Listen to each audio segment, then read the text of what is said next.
Hello दोस्तों, please like share and subscribe करिए my YouTube channel maths tips and tricks को।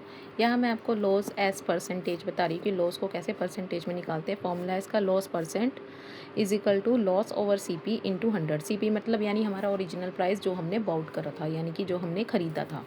अब यहाँ पर ये क्वेश्चन है कि अ स्कर्ट बाउट फॉर ₹250, यानी कि एक स्कर्ट उसने खरीदी है ₹250 की, ये हमारी कॉस्ट प्राइस है। एंड सोल्ड एट, यानी सेलिंग प्राइस उसकी क्या है 150, यानी कि ज़्यादा में उसने खरीदी और कम में उसने बेची। कम में मीन्स यानी कि हमारा ये, इससे हमें पता चल रहा है कि लॉस होगा। यहाँ पर हमें कन्फ्यूजन करने के लिए देखिए कही भी है कि प्रॉफिट और लॉस परसेंटेज निकालो, क्या प्रॉफिट हो रहा है या लॉस हो रहा है। तो यहाँ पर हमारा लॉस हो रहा है, यानी हमें लॉस परसेंटेज में निकालनी पड़ेगी। आंसर चलते हैं हम।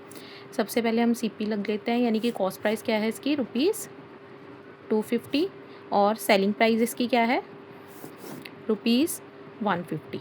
ठीक है, ये हो गया हमारा। अब हमारा ये लॉस हुआ है, तो यानी कि सेलिंग प्राइस, कॉस्ट प्राइस में से हमारी माइनस होगी सेलिंग प्राइस। तो कॉस्ट प्राइस में से सेलिंग प्राइस माइनस होगी, यानी 250 माइनस 150, यानी कि 250 माइनस 150 क्या होता है, रफ में करके देख लेते हैं।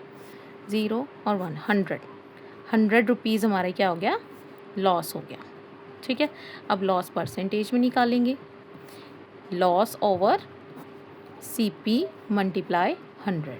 ठीक है, तो ये क्या हो जाएगा, लॉस यानी कि 100 over cost price. Cost price क्या थी हमारी 250 मल्टीप्लाई 100 ओवर नीचे 1 लगा लेंगे, ये इससे कट जाएगा।